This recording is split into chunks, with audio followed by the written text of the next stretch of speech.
Hey guys, thank y'all for being back with us on this episode here. We're going to be discussing seasons, new and old, in regards to how we navigate those seasons, and just going to unpack it with some biblical examples as well as some practical examples. So, guys, buckle up. We're going to get right into it.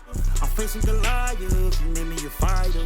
Even though they throw me the lions, lion ain't a problem. So, as I mentioned in the opening there with seasons, this was something that came to me probably, I think sometimes last week, because me and my wife was having like a discussion about like where we're at in our life, and just understanding that things that we used when we had 2 children isn't going to work with 3. And and then off of that conversation, the Lord just started dealing with me on like different things, and just it just came to me like a revelation. Like, man, I wonder how many people don't recognize when they're in a new season with an old season mentality.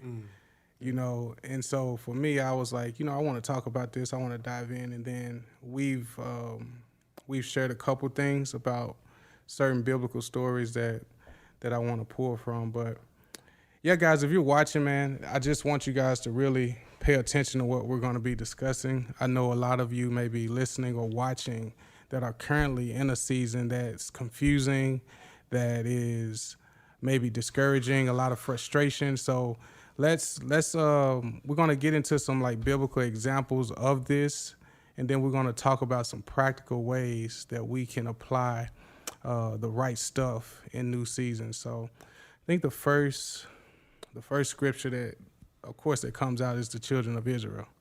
Just how their mentality was right after being saved from Pharaoh. And I just want to read a couple of things, guys, from that. This is Exodus 15, verses 22 through 25. And if you guys are listening, you can read along, or if you're just driving in your car, just, be careful. But it says, then Moses led Israel from the Red Sea, and they went into the desert of Shur. For 3 days they traveled in the desert without finding water. When they came to Marah, they could not drink its water because it was bitter. That is why the place is called Marah. So the people grumbled against Moses, saying, "What are we to drink?" Then Moses cried out to the Lord, and the Lord showed him a piece of wood. He threw it into the water, and the water became fit to drink. The Lord issued a ruling and instruction for them to put them to the test.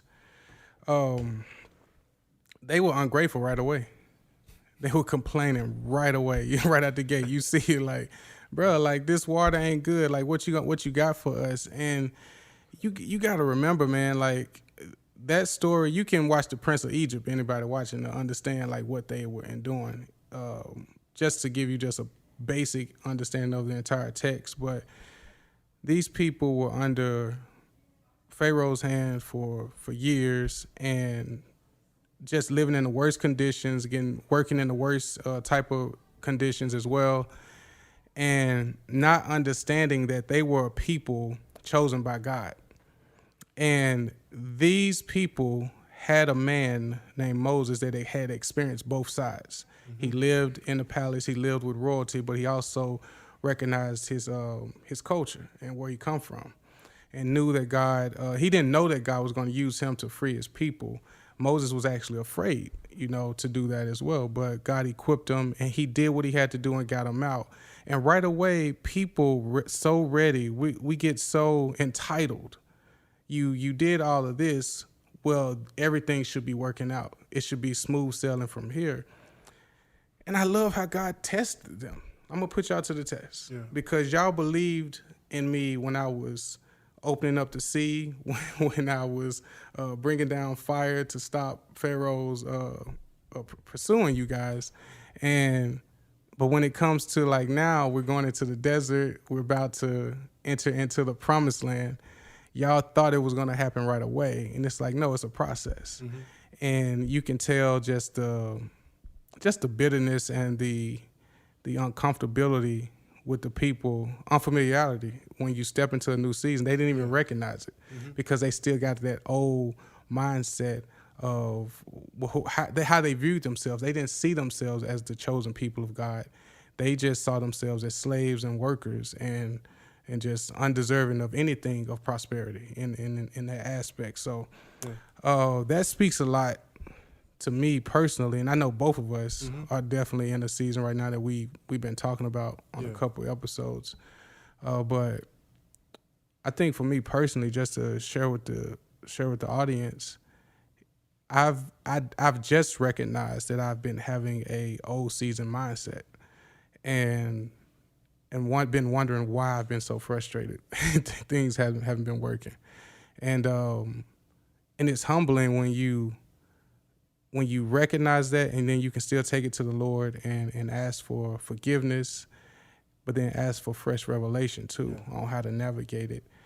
And then you just, you share with brothers, you share with like-minded people that we both can share similar stories, similar examples, and be humbled by each other's story or be encouraged as well. And so, man, that was something that I'm still working through, and that's what that's what I want to try to do on this channel. Like, I don't want to talk about anything that I may not be personally dealing with. Most of the time, I want to talk about things that I've been convicted of, and sometimes even, just regular social things. Sometimes might come up, but for this is personal to me because I'm currently in it. I'm in the middle of it.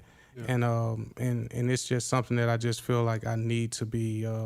We need to speak about on a platform like this. So I don't know if you have something too. Yeah, bro. It's like just looking. A couple things that you just said was so interesting because obviously you see Moses. He went through different seasons in his life, and the cool thing was he was humble and accepting like what God had for him. Like when he is in the palace, and then when he does run away, he's on the farmland, and then when he comes back, he's like submitted to God in those stages. Yeah. And it's funny because you see the children of Israel, they were slaves. So their mentality was, you get what we give you. That's it. You don't take nothing. They're not allowed to go and do anything with their own willpower.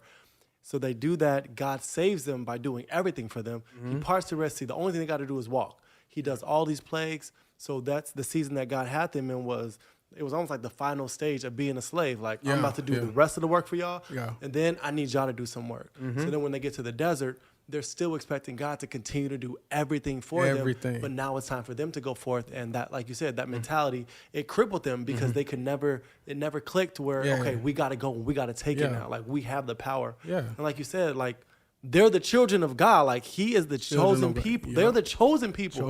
Which means they have the ability, they have the access, they have the resources that they need to go forth. Yeah. But they just couldn't get past the fact of they were used to just having their hands out. No, and they didn't. And if you look at it, they didn't even see Moses as an example without even telling them what he do. He called on the Lord. Instead of them complaining, they didn't call on the Lord. They didn't seek him. They just relied on whatever they were feeling emotionally, and whatever wasn't being quenched in that moment because they're thirsty. You saw it was unsatisfactory. Bro, and look, dog, that's the craziest part because at one point, God was speaking to everybody, and they were complaining, oh, it's so scared. It sounds like thunder. Oh, my gosh, we don't want to hear him. You just talk to God. Like, that's a slave mentality. They weren't speaking directly to Pharaoh. They were speaking to his minions, That they had that same mentality in the next season when God wants to. He doesn't want there to be no separation. He wants that. He wants the whole connection. He's trying to bridge the gap between us and him, and they just couldn't. Bro. They just resisted. But that's man's natural nature towards God. Like we have to rebel. We have to rebel because the second we don't have control of our life or our decisions, so we think, then we ready to resist or point the blame when stuff goes bad, when there's no accountability for our decisions. No, we hate accountability. We hate it. And the funny part is their mentality was so toxic that when Moses was gone getting the 10 Commandments, they had to create something bigger than themselves. Something else. They just needed something above them, bro. It's like crazy because God is trying to elevate them and they're refusing that. They just want something above them. They just have to. They have to have something that they can see that has no value to them. Like, it's like having just celebrities for idols, Yeah. or even athletes too. Yeah. Like, because we see them, anything they say is truth. Yeah. And it's like, how? Yeah. How can you believe everything these folks saying? You don't think so? Even the government. Mm-hmm. So you telling me the government is 10 for 10? Yeah. like they batting 1,000, Yeah. like on everything. Like, I get you don't want to believe all conspiracies, but you don't believe at least some. Yeah. Like, that's the same mindset that we have today. I don't know if I shared this with you or whoever I was talking to, but it just reminds me of people that's getting government assistance, and they don't want to get to a certain level because they stop getting that assistance. Yeah. Like, those are the people that like being in control. They just like, well, just tell me what to do so I can do it. Exactly. And it's like, dang, you don't want no resistance. You don't want to figure nothing out. Yeah. You don't want to have to like grind or work for nothing. You don't want to show no discipline. You don't want to sacrifice nothing. And that's exactly what we see in the text, bro. That's exactly what we see and what we do today. And the craziest part is, man, like, speaking of that, so Kendrick Lamar, when he got signed, he started making real money. He said, Mom, I'm about to buy your house. She said, no, don't do all that. You're going to mess up my Section 8. He's like, Mom, what? Your section. But that's the mentality. Bro. And it's an accident. It's been years and decades and centuries and generations of having, like, being in those places where you're confined. And when God's finally taking you to the new season, sometimes you just have to just trust and have that blind faith. But like you said, like, what they see outweighs what they can't see. What they can't see is God and his promises. What you can see is the limited thing that you had back in the day. And that's what you keep your focus on. I know, for sure, man. And guys, I know we're getting into this, so please share in the comments if y'all have any examples of when you had this type of mindset as well and how God brought you out of it. But it's funny because it's like receiving a big check, your first check, and you relax. Yeah. You're like, oh man, I got $1,000 for the first time. You know, I'm balling. You know, it's like when you young, you get and you like, nah, bro, this ain't. It's almost like and I was like this, yo. Like, anytime I got money, I wasn't thinking of anything productive to do with it other than spend it on things that had no value to me. Yeah. You know, it's like we go straight to material things. We don't come do nothing that's for longevity, man. You know, it's crazy, you know. Crazy. And you think about that, and you get to a certain age, and you just like, man, I was a real fool. You know, I was foolish back then. Yeah. If we want to talk about it too, let's think about it as the I think I just had it. It was, what works for me at 27 ain't gonna work at 37. Hey man, say that again, bro. Cause like, some OGs. Like, you know what I'm saying? Like, whatever workout I could do at 27 and the fat could fall off without having a proper diet ain't gonna work at 37. Yeah. You see, like, I had to like really switch some things up, be intentional about talking to the right people, talking about nutrition, getting an understanding of what this body is compared to a 27-year-old body. Yeah. Understanding, like, how did I think back then was very, like, plain, was very, like, low level. Like, it was never, like, I never thought deeply about things because I didn't care to give any type of energy to stuff. And it's like now when you have a family and you're establishing something new, certain conversations you want to be a part of, and the foolish crap that ain't got nothing to do with you, ain't gonna build you up in no type of way or do nothing to you. Like, bro, I ain't even about to entertain none of this. Yeah, bro. Like, I don't even feel like talking about it. Like, swipe delete. Like I ain't even gonna even be in this conversation. And so I think a lot of us, if we be honest with ourselves, it's a lot of moments, a lot of things in our life we should swipe delete. 100%. Just be real. Like, we need to definitely do like a checklist of, like, bro, let me see how my thoughts today. Like, what do I start with the first thing I wake up?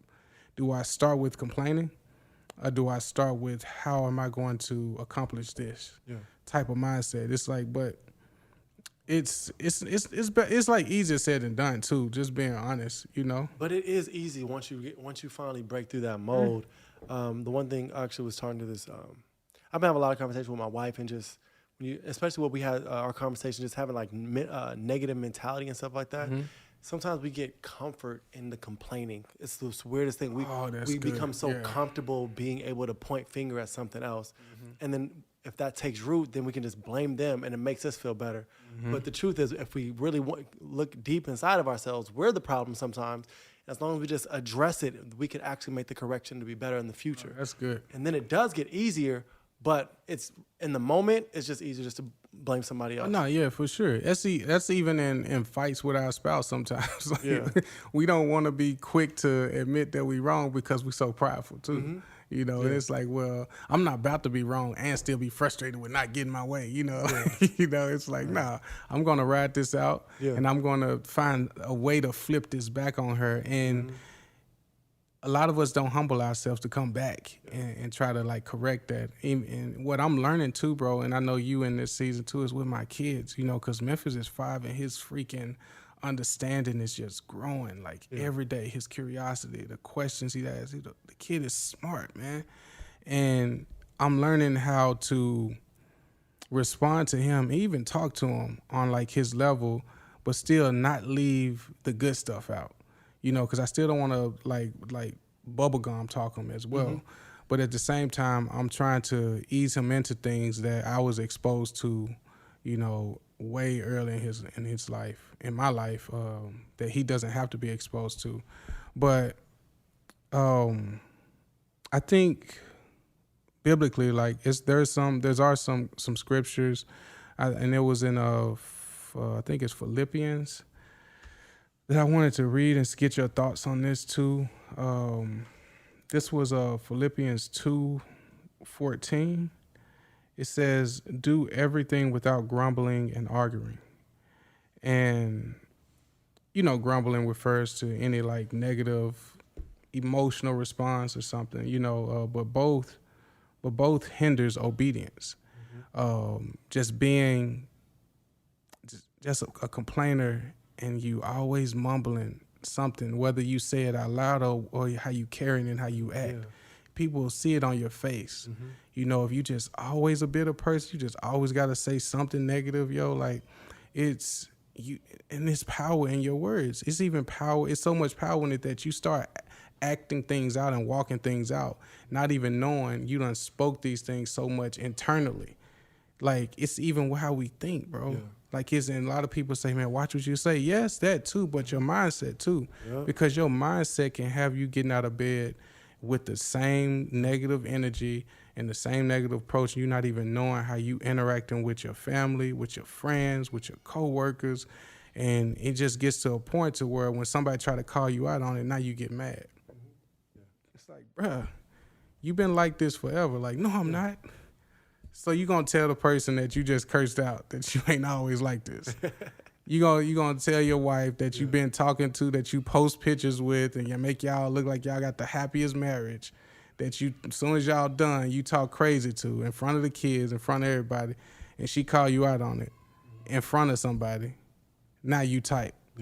But the truth hurts, man. The truth hurts. It's like, instead of getting upset, recognize where you weak at, man. Recognize where you weak at and grow from there. Man, bro, that's so deep, bro. Because everybody talks about, like, some people really think that if they're not saying anything out loud that's negative, it's okay. And it just seeps through you. It's all in your spirit. Like, you are literally, like, the mind is the soul, bro. Like, that's just convoluting everything about you. So how can you possibly be a happy person and smile when you have the most horrible thoughts going on, you know? Horrible thoughts, man. You'd have to be an extremely good literally a great actor to put on up front, or people just don't care. Because anybody who really sees it, it's hard to hide that. You know what, too? It's actually another form of being, like, depressed, too, a functioning depressed person. They can hide behind a consistent act that they put on.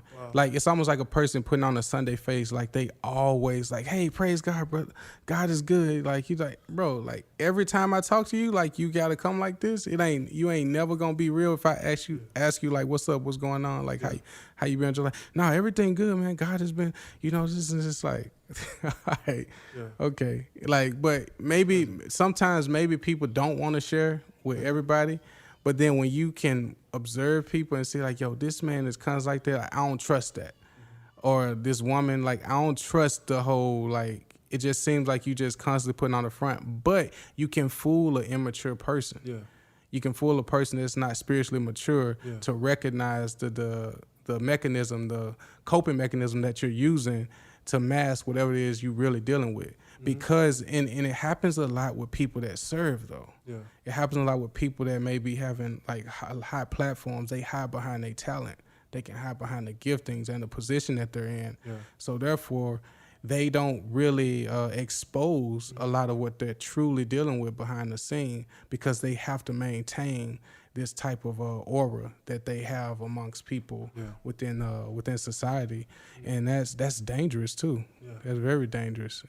And you can go back to that scripture too. It's I feel like when you do have like a heart where you're constantly grumbling and complaining, you can be obedient, but your heart's not in the right place. So it's like you're gonna get a different outcome. You know, like having a willing spirit to do certain things versus complaining.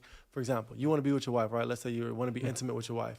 So you're complaining about it. No, she says, yes, I'll do it, but she's complaining. She's mad. Just throws her legs open. Whatever. It's not going to feel the same as if she wanted you, you know? And it's like sometimes we do that with God where it's like, we have this nasty spirit when it comes to doing stuff for him. We're entitled, we're prideful, we're arrogant, we're doing it just because we have to. It's like, and they really think God's gonna accept that gift. Like, look at the New Testament. Look at what the sacrifice had to be. The sacrifice that he accepted had to be perfect, had to have no blemish, it had to be intentional. So we're giving God sacrifices of our life, of our praise, of our time and effort.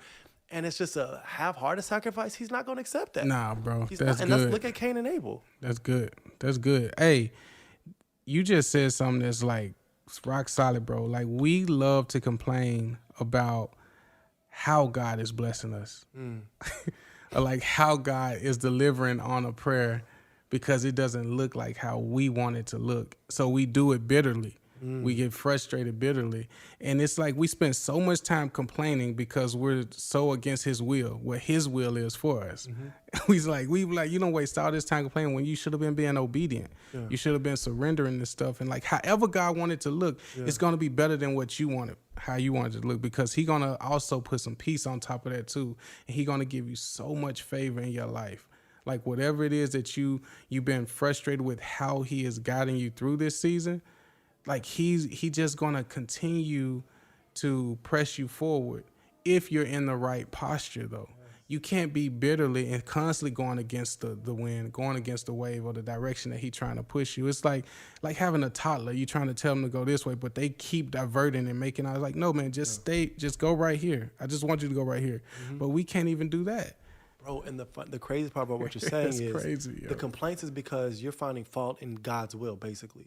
So you look at the children of Israel, because they constantly had that heart of complaining, they were constantly finding fault in everything God did. Bro, so look at this. They can never submit and accept that, he's actually blessing us. We're not cursed, he's actually blessing us, but they were finding a problem with the way he was doing it. That's crazy. Bro, Exodus 16:3, the Israelites said to them, if only we had died by the Lord's hand in Egypt. I would slap somebody, bro. There we sat around posts of meat and ate all the food we wanted, but you have brought us out into this desert to starve this entire assembly to death. They said there we sat around posts of meat and ate all the food we wanted. Bro, like look at that. They're rewriting history. Bro, they saying they like, bro, like I know it was hard, but at least they'll just throw us whatever they had. And we'll eat the scraps. Bro, y'all wasn't eating the best food, bro. Y'all was eating like probably stuff that was spoiled and that was half eaten, that had a little bit meat left on the bone. Like, stop acting like they took care of their slaves, like especially back then. Bro. Like, come on, bro. Like, y'all was not eating. Back, in that time, meat was a luxury, bro. Wow. Meat was a luxury. That's how they treated meat in those times. It was a luxury to have meat. And just looking at that, man, like,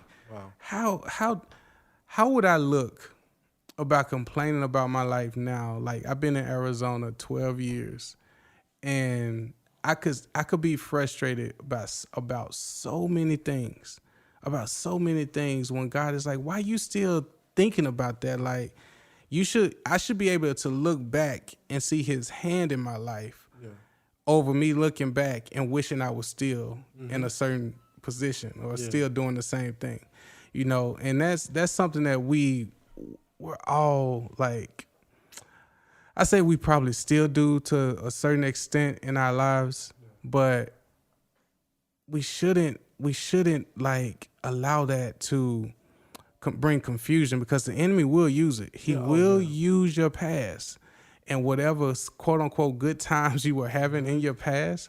He will use that to make you have regrets of where you're blessed at now.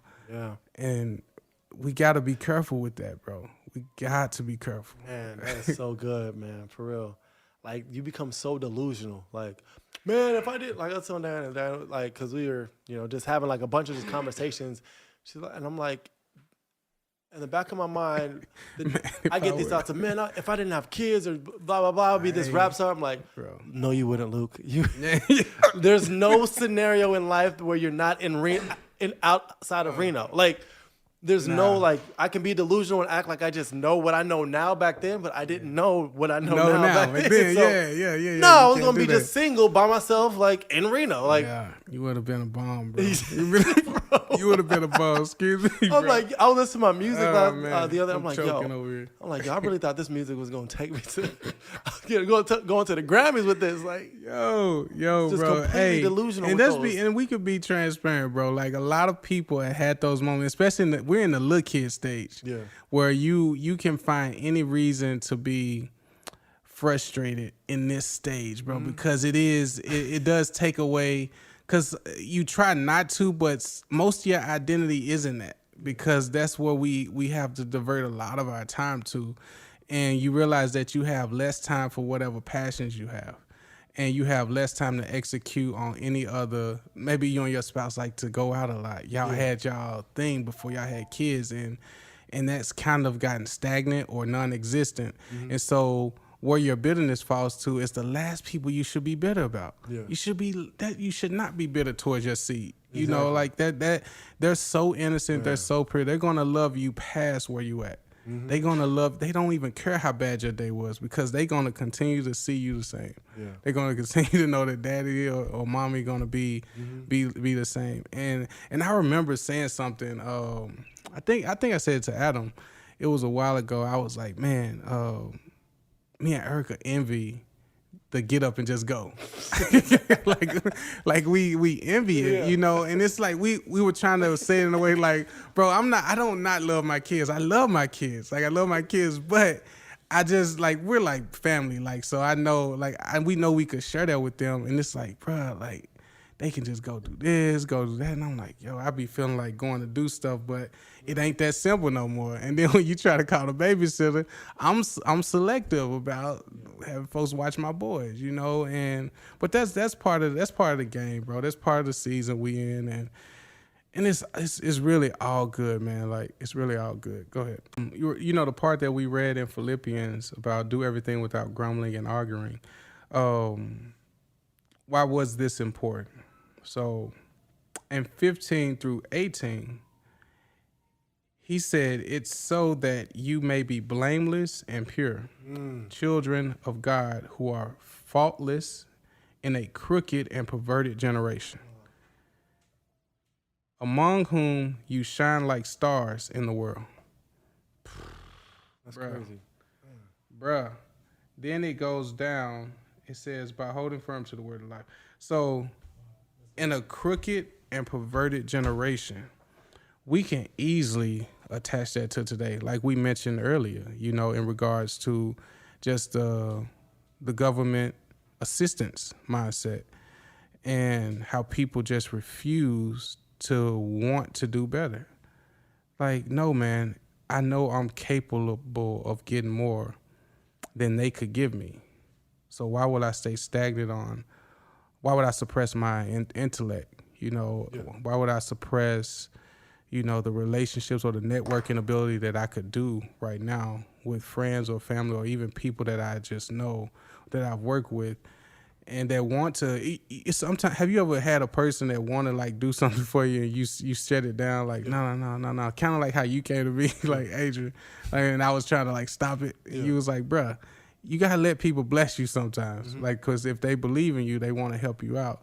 A lot of us can stop God's hand in our life because we feel like we can do better when the person that's presenting something to you is the better, and we still will reject it. That's something that we need to really be careful about, because you will fall into the mindset, well, I've always been blah, blah, blah. That is dangerous to continue to have that mindset as you get older. Well, I've always been this way. Well, I've always done it like this. Well, all right, we're going to see how. Been trapped. And you've always stayed where you was at, and always never worked out. It always never panned out real. how you wanted, because you was too prideful and you was too arrogant to think that you knew the only way, you knew the best way to do something. And you just, it's so much wisdom in asking for help. There's a lot of wisdom in the asking for help. I think this is the season where a lot of us need to recognize, like, yo, it's okay to say I need help. It's okay that I need to get advice from a person that I never wanted to talk to. And that will humble you, because then you talk to this person and you find out that this person is probably the most loving and giving person that you've been trying to push to the side because you hated on them because they was where you wanted to be. That's a good word right there. Crazy. That is a good word for somebody. Yeah. you mad because they were you want to be, so you decided not to have a relationship with them or even initiate a relationship with them when they could have helped you get further than where you at. Yeah, bro, it just goes back to just not recognizing what season you're in. Like, your recognize friends are going to change, and it's okay. Like, I got one homie, I'm like, okay, you've known these people for 15, 17 years. What value are they adding to your life besides a good time? That's it, bro. Like, what are they even headed the same direction as you know? And if God is placing somebody who's where you want to be, they can help you get to that next level, but you're refusing to go to the next season because you're too busy hating on them, you know? Yeah, no, that's just perfect, man. Like, I had to recognize that I had a new, I guess, dang, I don't even know how I want to say it. Like, I ain't gonna say like a new list of friends, but I had some new men in my life that I was hesitant to be in relationship with. I was hesitant to really like go deep with and be open to, because they don't really know me. They don't know JR. They don't know me from like where I come from or how I talk. Like, I don't want to feel like I have to always explain myself. That's the type of energy I was bringing sometimes. Yeah. And then it just came to a point to where, like, the people I knew that I grew up with, like, yeah, I still got love for them. But it ain't the same. Like, it's not what it was when I was 20 plus years ago, you know, and it was not what it was 12 years ago since I've been here. Like, it's been different. And I think I was always trying to hold on to that, thinking that it's still the same, when no, like, all of our lives are different. Their lives are different. Yeah. They're advancing their lives in a different way, and they have families now. And I think it just got to a point to where I'm like, I can't, nobody's coming here, right? You know, and I go back home and I visit, because all my family's there too. But I had to get to a point to where, like, this is home. This is home for me. Arizona is home. And I have to make sure I'm laying a good foundation for the life and the legacy that I'm leaving and I'm building out here. Home is going to always be there. I can't worry about that, worry about what if people ain't calling me or checking on me or think like I had to get rid of that, like, a few years ago, because that was hindering me moving forward out here. That was hindering me with relationships out here that's actually been able to put me in a position I'm in today. And it's been good. It's been good, man. And I think that was probably the key for me over these last 3 years, where I had to stop feeling bitterness inwardly, that, like, dang, bro, like, why hasn't this so-and-so called me? Why hasn't so-and-so coming out here to visit me or see me? And I was getting frustrated with that, to the point to where, like, bro, it don't matter. Like, it don't matter. Like, these people are grown. Like, these folks got lives, and you have a life. You're so focused on what was, then you don't understand what can't be. And God is trying to put you in a different position, man. He's doing something new in you that you're not comfortable with, and that's what it was. I wasn't comfortable with what he was doing in me, because I didn't understand why. Like, why you want to use me? Like, why you doing this, like, right now? Yeah. Like, I don't really feel like being this tool or this vessel you want to use. And it's funny, it's like all the stuff I've done in my life, from, pursuing being an actor. When I was in college, I did so much when I was in college, from acting and just entertaining, doing stuff. I did a lot of stuff. And I came out here, I was doing a lot of stuff on the front end too, those first couple of years. And it's like, now I'm doing this. Complete opposite of what I even thought I would be doing, bro. I had, like, doing work for the kingdom was nowhere in my mindset. And I think that's why I had such a resistance when I was entering a new season, not even knowing I was in a new season of my life, that God was making a shift, not only in me internally, but also outwardly too. And it took a lot of humbling, man, a lot of patience from my wife too, a lot of patience from just everybody around, for Adrian to finally figure out, like, bro, like God has picked you, man. Like, you one of the ones, so be okay with that. And yeah, I would say it just clicked probably like last year, it just clicked for real, where I'm just like, all right, whatever you want to do, God, I'm with it. Let's go. Let's do it. My dad, he always says, you're on a new level in your life when the people around you change. And it's funny because if you look at any of those biopics from Ray Charles, anybody, every season of their life, like when they go to the next level, it's a drastically different person, Yeah, it's different. And a lot of times we can look at it as, oh, that's messed up, you changed. But the problem is, if you're around the person who has the same mentality for too long, they don't know how to get you to the next place. No, for so sure. Like sometimes the next person, they can pull you up, like you were saying. Yeah.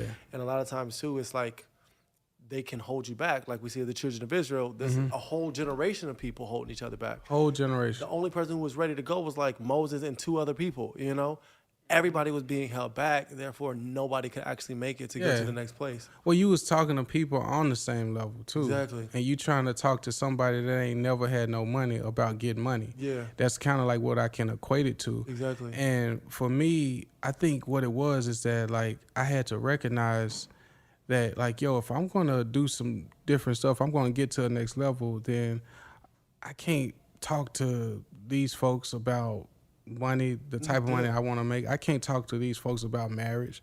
I can't talk to these folks about, like, certain things. I had to realize, like, yo, who can I talk to then?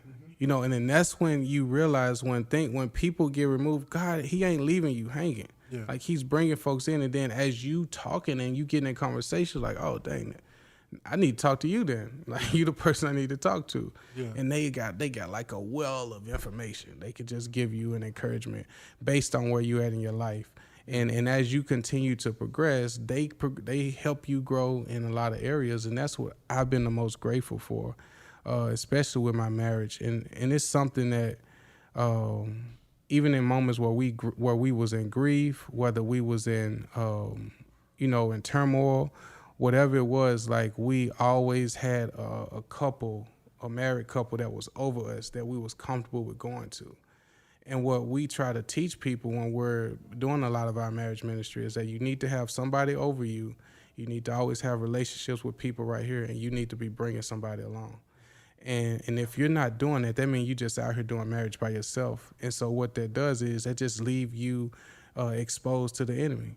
Now he can do whatever he wants. He can twist your thoughts, bring any type of bitterness, have you looking at your wife a certain way, or what your life could have been like without her. Have you looking at your husband, well, if he would have did this, I would have been this. And then next thing you know, y'all so frustrated and y'all don't get why. And it's like, man, I'm tired of this. Now you calling your wife out of her name, and like you can just talk flagrantly about her to anybody, they want to hear it, and ain't nobody going to check you on that, and you feel good about it because you part of the culture. You part of, like, being a man or being just relevant in your own eyes. And it's just so frustrating. Not only that, but with Christians too, like, we can sometimes feel like because we have a good prayer life and we've been serving and we doing a lot of things that we can figure it out. Like, we just got to keep asking the Lord. Like, I'm pretty sure God will want you guys to have wisdom, because he says seek wisdom. It's like the first thing that we should do. We should always want wisdom, and like, he can always guide us to the right people. He always strategically put people in your life, and you keep going through the same thing, then now that's your fault. Yeah. You got good married people around. You got good men around you. It ain't no reason why you shouldn't be like reaching out to certain people that you feel could talk to you about a certain situation and not judge you and not condemn you or any type of way, but just really build you up and also meet you where you at. Like, yeah, Luke, I've been there. Like I've dealt with that probably year 5 of our marriage. I've been married 25 years. You know, that type of like energy you want. Yeah. You know, and that's kind of what me and Eric had. We in double digits now, and we're like, dang, we're starting to be looked at as a couple that's been married, you know, some time now. And we have so much experience because we went through so much on the front end. And for us to still be married is a miracle, you know, and the stuff we're able to share with a lot of these people, young couples that's been married like 1, 2, 3, in that like 5-year pocket. Yeah. It's been really good, man. It's been really, it's really blessed us because it also reminds us of things too. When we're having those conversations, we're reminded of a lot of stuff too that we talk about afterwards. Like, dang, we used to be like that too. Like we had that same mindset. Yeah. So, oh man, that's good, man. I'm good. I'm happy we talked about it. These new and old seasons. But I think for everybody listening and watching, it's good to search yourselves and be honest. It's good to do an assessment of your life, just where you at, and recognize and be able to recognize if you're in a season that's new with an old season mindset. And it's difficult. It's going to challenge you. It's going to push you to be uncomfortable. But being uncomfortable can also lead to the greatest comfortability in your life. Just allowing God to work in you, to deal with you, to convict you where you need to be convicted, and edify you where you need to be edified, and lift you up. So I just want you guys to be encouraged, man. If you are in a new season, or if you're currently in an old season, always seek his face. Always seek peace. Always seek revelation. Always seek understanding for wherever you're at in your life, and keep God in front of you, not behind you. You guys be blessed, man, and I'll see you guys on the next episode. I'm facing Goliath, you made me a fighter. Even though they throw me the lions, I ain't a problem. I'm a survivor, yeah. They gon' surprise me, yeah. They gon' surprise me.